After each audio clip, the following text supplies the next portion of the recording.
Hello everyone. इस video में हम बात करेंगे यूपी टेट 2011 में जो यूपी टेट का पेपर हुआ था, उसमें सीडीपी के जो 30 क्वेश्चन थे उनको डिस्कस करेंगे यहाँ पे पेपर 1 में। ठीक, तो आइए चलते हैं क्वेश्चन नंबर 1 देखते हैं। निम्न कक्षाओं में शिक्षण की खेल विधि आधारित है।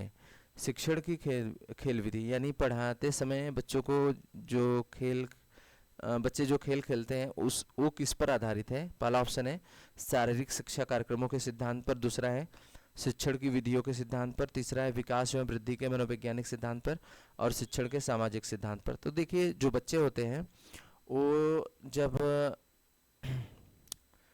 जब मतलब स्कूल में जाते हैं यानी कि विद्यालय में जाते हैं तो वहाँ पे खेल विधि के द्वारा बच्चों को कुछ सिखाया जाता है। तो इस शिक्षण की खेल विधि पे आधारित जो कक्षाएं होती हैं वो विकास और वृद्धि के मनोवैज्ञानिक सिद्धांत पर आधारित होती हैं। ठीक है, तो पहले का आपका राइट आंसर थर्ड हो जाएगा। तो बच्चे का विकास और वृद्धि दोनों तरीके से मनोविज्ञान के सिद्धांत पर ही आधारित होता है। ठीक, तो आइए चलते हैं नेक्स्ट क्वेश्चन। बहुत ही प्यारा क्वेश्चन है ये। इसमें दिया गया है डिसलेक्स, देखिए जो विकार होते हैं मतलब डिसेबिलिटी जो होती है, इससे एक क्वेश्चन यूपी टेट या सी टेट में हर बार एक क्वेश्चन जरूर आता है। तो पहला यहाँ दूसरा क्वेश्चन है डिसलेक्सिया संबंधित है। पहला है मानसिक विकार से, दूसरा है गणितीय विकार से, पठन विकार से, व्यवहारिक विकार से। तो डिसलेक्सिया जो होता है आपका, ये पठन विकार से संबंधित होता है, तो इसका राइट आंसर हो जाएगा थर्ड। और गणितीय विकार जो होता है ये आपका डिस्कैलकुलिया होता है। ठीक, नेक्स्ट क्वेश्चन देखते हैं। इसमें दिया गया है विशेष रूप से ज़रूरतमंद बच्चों की शिक्षा का प्रबंध होना चाहिए।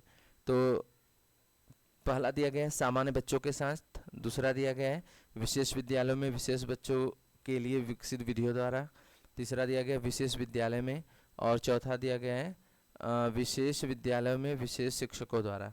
तो देखिए, जो हमारा समावेशी शिक्षा होता है, एक्सक्लूसिव एजुकेशन बोलते हैं, समावेशी शिक्षा हमें ये बोलती है कि जो भी बच्चे हों क्लास में, चाहे वो मतलब किसी को कुछ प्रॉब्लम हो, या फिर जैसे कि कोई कम सुन सकता है या कोई कम देख सकता है, तो सभी को मतलब सबको एक साथ रख के ही मतलब क्लास करनी है। ठीक है, तो समावेशी शिक्षा के अंदर यही आता है। अगर वो किसी बच्चे को सुनने में दिक्कत आ रही है तो जो टेप रिकॉर्डर होते हैं या फिर जो भी व्यवस्थाएं होती हैं सुनने के लिए या देखने के लिए इस टाइप की, तो बच्चों को पास बैठाने की व्यवस्था की जाए। मतलब अगर देख नहीं पा रहे हैं तो इन सबको लेते हुए, लेकिन जो क्लास होगी आपकी वो सामान्य बच्चों के साथ ही होनी चाहिए। तो इसमें आपका राइट आंसर क्या हो जाएगा?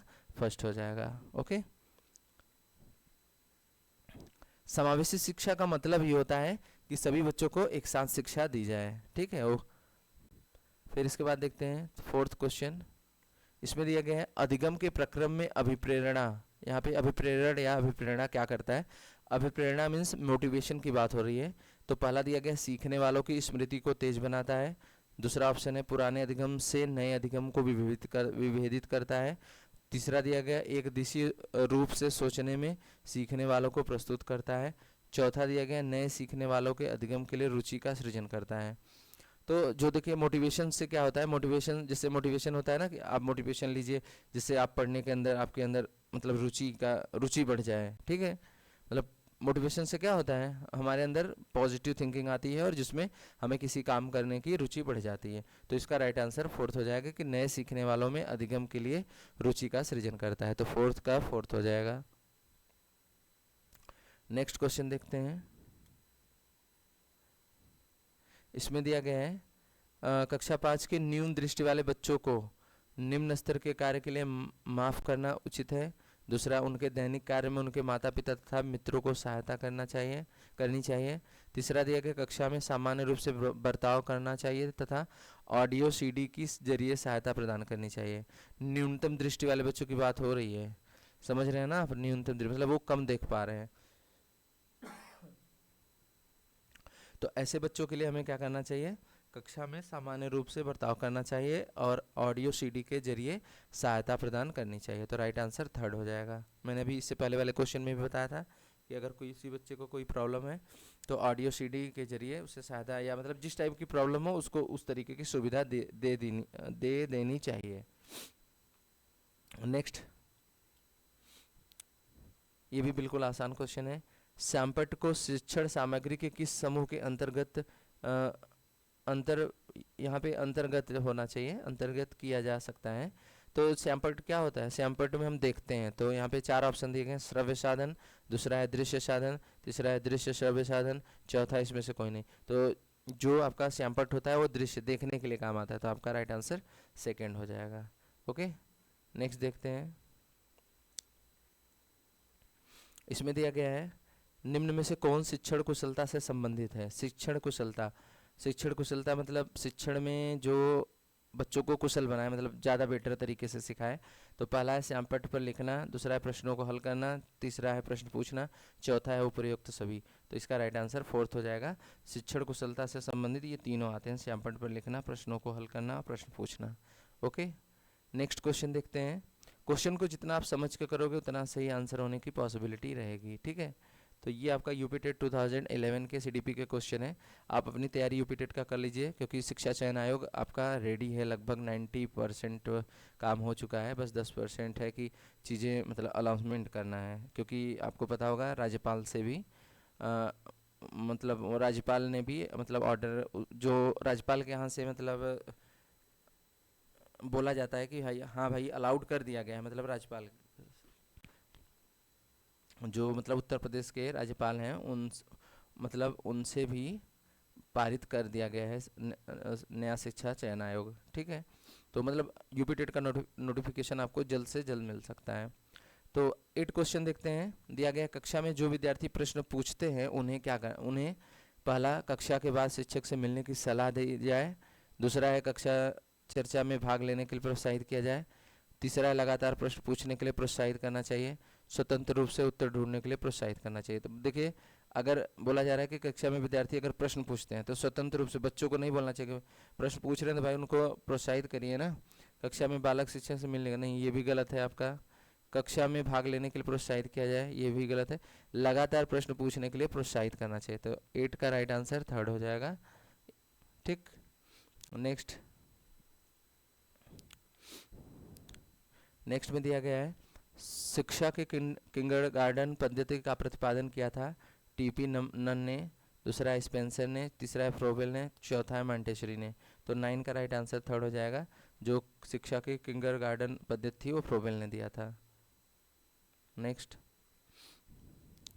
इसमें दिया गया है एक अभिभावक आपसे विद्यालय में मिलने के लिए कभी नहीं आता है तो आप क्या करेंगे? तो पहला है बच्चे की उपेक्षा करेंगे, यानी बच्चे से ज़्यादा बातचीत नहीं करेंगे या फिर ज़्यादा उसको उस पर ध्यान नहीं देंगे। तो ये तो बिल्कुल गलत हो जाएगा, ऐसा आपको नहीं करना। अभिभावक को लिखेंगे, पत्र वत्र लिखने के लिए बोला है तो ऐसा कुछ भी नहीं करेंगे। तीसरा, आप स्वयं उससे मिलने जाएंगे, ये राइट आंसर है। थोड़ा बच्चों को दंड देना, ये तो बिल्कुल गलत है। तो आपका राइट आंसर थर्ड हो जाएगा। नेक्स्ट क्वेश्चन देखते हैं। इसमें दिया गया है बचपन का सांप्रतिक दृष्टिकोण की मान्यता है। पहला है बहुत तरीके से बच्चे प्राप्त वयस्कों के बराबर हो जाते हैं, दूसरा है बच्चों को युवा प्राप्त वयस्कों के रूप में सबसे अच्छा माना जाता है, तीसरा है बचपन आधारित रूप से प्रतीक्षावधि है, और बचपन वृद्धि एवं परिवर्तन का एक अनूठी अवधि है। तो इसका राइट आंसर फोर्थ जो है सबसे बेस्ट है, कि बचपन जो होता है वो वृद्धि व परिवर्तन का एक अनूठी अवधि होती है। ठीक है, नेक्स्ट क्वेश्चन देखते हैं। इसमें दिया गया है एक प्रमाणीकृत पठन परीक्षण लेने के लिए 5वीं कक्षा को प्रस्तुत करने के लिए शिक्षक को अधिकाधिक परामर्श दिया जाता है कि बच्चों को बोलना कि परीक्षण बहुत महत्वपूर्ण है तथा वह उसमें अच्छा प्रदर्शन करेगा। दूसरा ऑप्शन है पूर्ववर्ती परीक्षा से प्रधान प्रश्नों को चिन्हित करना या छात्रों को उन्हें उत्तर देने की अनुमति देना। तीसरा ऑप्शन है निम्न कोटि के पाठकों को प्रशिक्षण देना ताकि कक्षा में शेष बच्चे किसी भी तरीके से अच्छा करें। फिर एक ऑप्शन और है यहाँ पे फोर्थ, परीक्षण में आने वाले समान प्रकार के प्रश्नों के उत्तर देने के लिए छात्रों को अभ्यास कराना। तो इसमें सबसे बेस्ट ऑप्शन जो है आपका फोर्थ ही है। ठीक, नेक्स्ट देखते हैं। नेक्स्ट में दिया गया है असंगठित घर से आने वाला बच्चा अपने अधिकतम कठिनाई का अनुभव करेगा। पहला सुनिर्मित पाठों में, दूसरा स्वतंत्र अध्ययन में, तीसरा निर्योजित परीक्षा निर्देश में, और चौथा अभ्यास पुस्तिकाओं में। तो 13 का जो राइट आंसर होगा वो आपका सेकंड हो जाएगा, स्वतंत्र अध्ययन में। ऐसा क्यों होता है कि असंगठित घर से आने वाले बच्चों में अनुशासन व आत्मनिर्भरता जैसे गुणों का अभाव पाया जाता है। इसलिए इस प्रकार के बच्चे स्वतंत्र अध्ययन में सफल नहीं होते हैं। तो आपका राइट आंसर हो जाएगा स्वतंत्र अध्ययन में। नेक्स्ट, इसमें दिया गया है आप देखते हैं कि एक छात्र बुद्धिमान है, मतलब बच्चा अच्छा है पढ़ने में, तो आप क्या करेंगे। तो इसके लिए पहला ऑप्शन है उसके साथ संतुष्ट रहेंगे। ऐसा नहीं है, बच्चा अच्छा है तो उसको नई नई एक्टिविटी कराइए ना, और भी चीज़ें। ऐसा नहीं कि अच्छा है तो बस उसको ज़्यादा कुछ काम नहीं देना है या कुछ करने के लिए नहीं बोलना है। दूसरा ऑप्शन है उसे अतिरिक्त गृह कार्य नहीं देंगे, बिल्कुल देना है। वह जैसे अधिक प्रगति कर सके उस तरह से उसे अनुप्रेरित करेंगे। चौथा है उसे अभिभावकों को सूचित करेंगे कि वह बुद्धिमान है। तो ये भी आंसर बिल्कुल गलत है, ये भी बिल्कुल गलत है।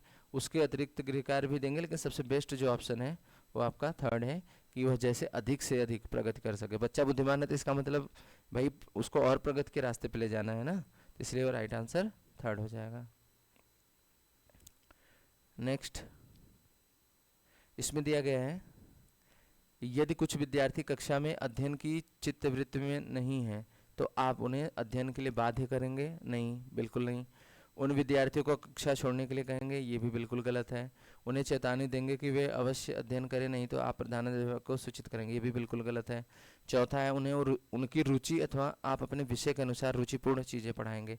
तो देखिए होता क्या है कि जब बच्चा ऊब जाता है क्लास में तो ऐसी चीज़ें पढ़ानी चाहिए जिसमें रुचिपूर्ण हो, मतलब बच्चे को इंटरेस्ट आए।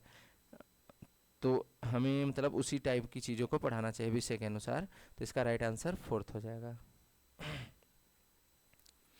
नेक्स्ट देखते हैं।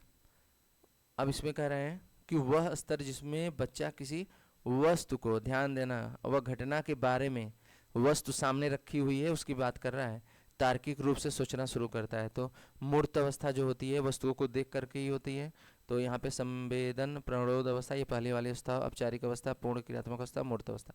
इसका राइट आंसर फोर्थ हो जाएगा। मूर्त क्रियात्मक अवस्था में बच्चा किसी वस्तु को सामने देख करके उसके बारे में अपने विचारों को तार्किक रूप से सोचता है। और जो अमूर्त होता है, तो अमूर्त में क्या होता है कि बच्चे को अगर कुछ चीज़ों के बारे में सामने न रख के बताया जाए, जैसे बोला जाए कि ये आपका न्यूज़पेपर है या ये बॉल है, तो बच्चा माइंड में सोच करके ये बता सके कि अच्छा हाँ ऐसी इमेज बनती है, बॉल कैसा होता है, इन सब के बारे में वो बता सके। तो वो होती है अमूर्त अवस्था। अमूर्त में ऑब्जेक्ट को सामने रखा जाता है, उसके बारे में बच्चा सोचता है और समझता है और तार्किक रूप से उसके बारे में बताता है। ठीक, नेक्स्ट में दिया गया है बच्चों के बौद्धिक विकास के 4 सुस्पष्ट स्तरों को पहचाना गया था। तो 4 जो अवस्थाएं होती हैं वो किसने दी थी? कोहलबर्ग द्वारा, एरिक्सन द्वारा, स्कीनर द्वारा, पियाजे द्वारा। तो पियाजे ने दिया था 4 अवस्थाएं जो होती हैं। ठीक है, नेक्स्ट इसमें दिया गया है अल्पवयस्क बच्चों के अधिगम में अभिभावकों की भूमिका होनी चाहिए।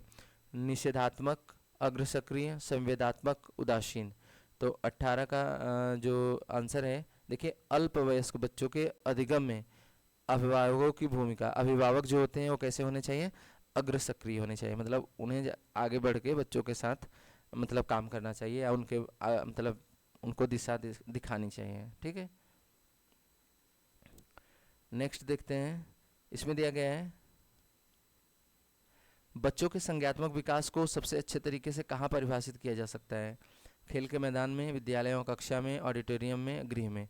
तो जो बच्चे का संज्ञात्मक विकास है वो विद्यालय और कक्षा में सबसे अच्छे तरीके से परिभाषित किया जा सकता है। नेक्स्ट क्वेश्चन,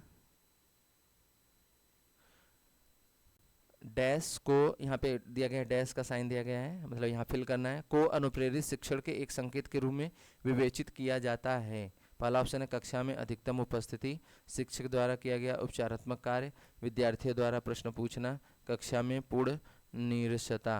ठीक है, तो 20 का राइट आंसर हो जाएगा थर्ड, विद्यार्थियों द्वारा प्रश्न पूछना को अनुप्रेरित शिक्षण के एक संकेत के रूप में विवेचित किया जाता है। ठीक, तो राइट आंसर थर्ड हो जाएगा। नेक्स्ट देखेंगे 21। इसमें क्या दिया गया है कि कक्षा में विद्यार्थियों की रुचि बनाए रखने के लिए एक शिक्षक को उचित है श्यामपट्ट का प्रयोग करना, चर्चा करना, कहानी कहना, प्रश्न पूछना। तो यहाँ पे सबसे बेस्ट ऑप्शन होगा प्रश्न पूछना। पेडागोजी के जो क्वेश्चन होते हैं थोड़ा सभी एक जैसे, किसी किसी क्वेश्चन में ऐसा लगता है कि सारे लगभग सही लग रहे हैं, लेकिन यहाँ पे आपको बेस्ट ऑप्शन ढूंढना पड़ेगा। और वो बेस्ट ऑप्शन कैसे पता चलेगा? ज़्यादा से ज़्यादा आप थियोरेटिकल पहले कॉन्सेप्ट को क्लियर करिए, उसके बाद क्वेश्चन बनाइए, और ज़्यादातर जो कॉन्सेप्ट होते हैं क्वेश्चन आप प्रैक्टिस करोगे तो वहाँ से आपको पता चलता है, लेकिन तुरंत प्रैक्टिस नहीं करना है, पहले आपको उसके बारे में जानना है, सीखना है, उसकी थ्योरी अच्छे से जाननी है, तब फिर उसके बाद, ठीक है। आइए नेक्स्ट क्वेश्चन देखते हैं। इसमें दिया गया है, विद्यार्थियों को विद्यालय में खेलना क्यों उचित है? यह उन्हें शारीरिक रूप से सशक्त बनाएगा, यह शिक्षकों के लिए काम आसान करेगा, यह समय बिताने में सहायक होगा, यह सहयोग और संतुलन का विकास करेगा। तो सबसे बेस्ट ऑप्शन फोर्थ लग रहा है, 22 का राइट आंसर फोर्थ हो जाएगा। अगला है, परिवार एक साधन है अनौपचारिक शिक्षा का, औपचारिक शिक्षा का, गैर औपचारिक शिक्षा का, दूरस्थ शिक्षा का। तो औपचारिक जो होता है, ऐसा नहीं कि औपचारिकता पूरी हो रही है परिवार की तरफ से, बच्चों को जो एक साधन, परिवार एक साधन जो होता है अनौपचारिक, मतलब बच्चों को बेसिक जो सिखाया जाता है वो बहुत घर वाले मतलब उस चीज़ को बहुत सीरियस लेके बच्चों को सिखाते हैं, मतलब हर चीज़ उसे, मतलब वो औपचारिकता में नहीं आएगा, अनौपचारिकता में आएगा, ठीक है। 23 का फर्स्ट हो जाएगा। नेक्स्ट देखते हैं। इसमें दिया गया है, एक शिक्षक विद्यार्थियों में सामाजिक मूल्यों को विकसित कर सकता है, महान व्यक्तित्व के बारे में बोलकर, अनुशासन की अनुभूति को विकसित कर, आदर्श के रूप में बर्ताव कर, उन्हें अच्छी कहानियां सुनाकर। तो 24 का राइट आंसर हो जाएगा थर्ड, आदर्श रूप से बर्ताव करके। नेक्स्ट देखते हैं। इसमें दिया गया है, एक शिक्षक के लिए सबसे महत्वपूर्ण क्या है? कक्षा में अनुशासन बनाए रखना, कक्षा में समयानुवर्ती होना, विद्यार्थियों की कठिनाइयों को दूर करना, एक सुवक्ता होना। देखिए सुवक्ता तो है, रहो या ना रहो उससे मतलब नहीं है, फिर कक्षा में अनुशासन ये भी ठीक है, लेकिन जो मेन आपका पॉइंट है, महत्वपूर्ण जो पॉइंट है कि विद्यार्थियों की जो प्रॉब्लम आ रही है, कठिनाई आ रही है, उसको आपको दूर करना चाहिए। सबसे बेस्ट मतलब यानी महत्वपूर्ण चीज़ यही है आपका एक शिक्षक के लिए। नेक्स्ट आइए देखते हैं 26। आप एक अति सक्रिय बालक को कैसे सही दिशा में लाएंगे? उसे पहली पंक्ति में बिठाएंगे तथा उस पर कड़ी नज़र रखेंगे। दूसरा है, उसे कक्षा में कोने में बैठने की जगह निर्धारित करेंगे, बिल्कुल गलत है। उसे श्यामपट्ट पर आदि साफ करने का काम देंगे। और चौथा है, उपरोक्त में से कोई नहीं। तो इसका बेस्ट ऑप्शन जो आया था बोर्ड की तरफ से वो थर्ड ही था, ठीक है। यहाँ पे जो पहला है थोड़ा सा लगता है कि पंक्ति में आगे बैठाएंगे, जो बेसिकली हम लोग करते हैं एक्टिविटी, मतलब देखेंगे टीचर ज़्यादातर जो बच्चा बोलता है या अति सक्रिय है तो उसे पहली पंक्ति में बैठा देते हैं और उस पर नज़र रखते हैं, तो सबका आंसर पहला ही होगा। लेकिन जो बेस्ट ऑप्शन है ना वो थर्ड है, जो बोर्ड की तरफ से ऑफिशियल आंसर किया था उसमें थर्ड ही दिया गया था। नेक्स्ट देखते हैं। पृथक पृथक समजाति समूहों के व्यक्तियों के प्रति बच्चों की अभिवृत्ति साधारणतया आधारित होती है उनके अभिभावकों की चित्तवृत्ति पर। दूसरा है दिया गया है, उनमें समकक्षियों की आवृत्ति पर। तीसरा है दूरदर्शन के प्रभाव पर। और चौथा है उनके सहोदरों की अभिवृत्ति पर। तो 27 राइट आंसर हो जाएगा फर्स्ट, उनके अभिभावकों की अभिवृत्ति पर। नेक्स्ट क्वेश्चन देखेंगे। इसमें दिया गया, आपको अपनी कक्षा में 2 मंदबुद्धि बच्चों को बैठाने के लिए बोला गया है, तो आप क्या करेंगे? मंदबुद्धि मतलब कमज़ोर बच्चे हैं, तो उन्हें अपने विद्यार्थियों के रूप में ग्रहण करने से इनकार कर देंगे? ये तो बिल्कुल, ऐसा तो बिल्कुल नहीं करना है। समावेशी शिक्षा ये बोलता है कि सभी बच्चों को एक साथ पढ़ाना है, चाहे वो कमज़ोर हो या बहुत अच्छे हों, ठीक है। दूसरा ऑप्शन है, प्रधानाध्यापक को उन्हें किसी और कक्षा में जो कि मंदबुद्धि बालकों के लिए विशेष रूप से चिन्हित है में बैठाने के लिए बोलेंगे। बिल्कुल ऐसा नहीं करना है। आप किस बात के टीचर हो वहाँ पे? आपको अगर बच्चा कमज़ोर आ रहा है तो इसीलिए तो रखा गया है कि आप अच्छे से उस बच्चों को सिखाएं, ठीक है। थर्ड दिया गया, ऐसे विद्यार्थियों को सीखने की तकनीक सिखाएंगे और उपयुक्त में से कोई नहीं। तो सबसे बेस्ट ऑप्शन यही है कि ऐसे विद्यार्थियों को आप सीखने की, कैसे सीखा जाता है, आप टीचर किस लिए रखा गया है, पेडागोजी किस लिए पढ़ाई जाती है, बच्चों को किस तरीके से सिखाना है। बच्चा अगर सब कुछ जानता तो स्कूल उसे क्यों आना पड़ता? तो आपका राइट आंसर थर्ड हो जाएगा। नेक्स्ट, एक शिक्षक को साधन संपन्न होना चाहिए, इसका अर्थ है साधन संबंध मतलब क्या चीज़ें उसके पास होनी चाहिए? उसके पास पर्याप्त धन संपदा होनी चाहिए ताकि उसे शिक्षण देने की ज़रूरत ना पड़े। तो यहाँ पे टीचिंग में की बात हो रही थी, धन संपदा की कोई बात नहीं हो सकती, तो पहला गलत हो गया। उसका अधिकारियों के उच्च स्तर में संपर्क होना चाहिए, ऐसा भी कोई ज़रूरी नहीं है। हमें वहाँ पढ़ाने के लिए भेजा गया है, शिक्षक की बात हो रही है, शिक्षक को पढ़ाने के लिए स्पेशली भेजा गया है, तो हमें उसी से मतलब होना चाहिए।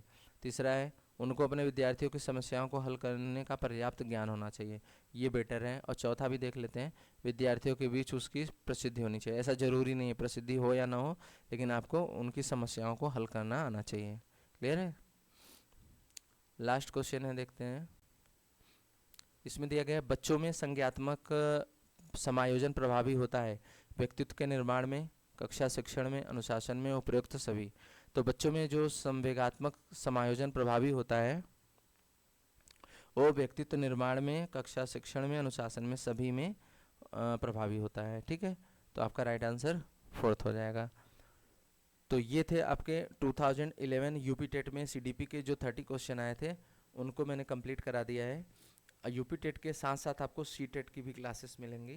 ठीक है, तो वीडियो कैसा लगा? वीडियो पसंद आया तो लाइक करिएगा, और इसी तरीके वीडियो पाने के लिए चैनल को सब्सक्राइब कर लीजिए। Thank you for watching, have a nice day.